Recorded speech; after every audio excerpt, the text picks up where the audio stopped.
শিলিগুড়ি মহকুমা পরিষদ নির্বাচনের আগে উত্তপ্ত শিলিগুড়ি। তৃণমূল নেতাকে লক্ষ্য করে গুলি ছোড়ার অভিযোগ, পাল্টা সিপিএম নেতার ওপর হামলা, চরমে উত্তেজনা।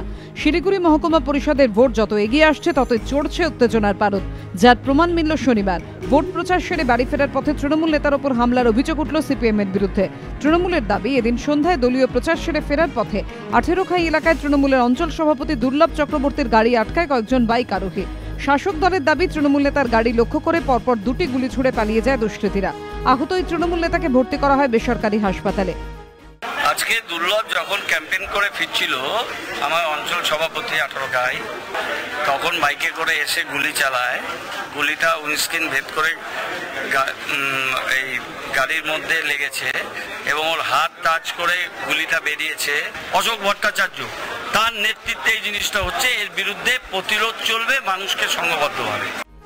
এই ঘটনার কিছুক্ষণের মধ্যে 18 খাই এলাকায় সিপিএম এর দলীয় কার্যালয়ে হামলা হয় বলে অভিযোগ। অশোক সরকার ও অসীম চৌধুরী নামে দুই সিপিএম নেতাকে লাঠি দিয়ে বেধড়ক মারধরের অভিযোগ ওঠে তৃণমূলের বিরুদ্ধে। আমাদের নেতা লোকাল কমিটির সেক্রেটারি অসীম চৌধুরী বেরোনো মাত্রই ওখানে ভয়ঙ্করভাবে তাকে একদম আহত করা হয়েছে এবং এটা নির্দিষ্টভাবে আমরা বলছি তৃণমূল কংগ্রেসের একদল গুন্ডা সশস্ত্র অবস্থায় বাইক নিয়ে তারা এসে এই ধরনের ঘটনা ঘটালো। একই সঙ্গে তৃণমূলের ওপর হামলার অভিযোগ অস্বীকার করেছেন জীবেশ সরকার। তার দাবি, গোষ্ঠীদ্বন্দ্বের জেরে আক্রান্ত হয়েছেন তৃণমূল নেতা দুর্লভ চক্রবর্তী। আজকে নাকি ওদের কোন নেতা কোথায় সীসা বাড়ি দিয়ে কোথায় মিটিং করতে গেছিল, সেখানে কি গন্ডগোল হয়েছে, আদৌ হয়েছে কিনা তাও আমরা জানি না, এবং তারপরে রুটিয়ে দেওয়া হয় সেই নেতাকে নাকি কে গুলি করেছে কি করেছে। ঘটনার জেরে তীব্র উত্তেজনা ছড়িয়েছে এলাকায়, টহল দিচ্ছে পুলিশ।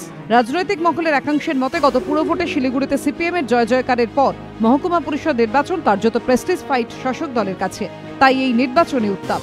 সনদ রিপোর্ট, এবিপি আনন্দ, শিলিগুড়ি।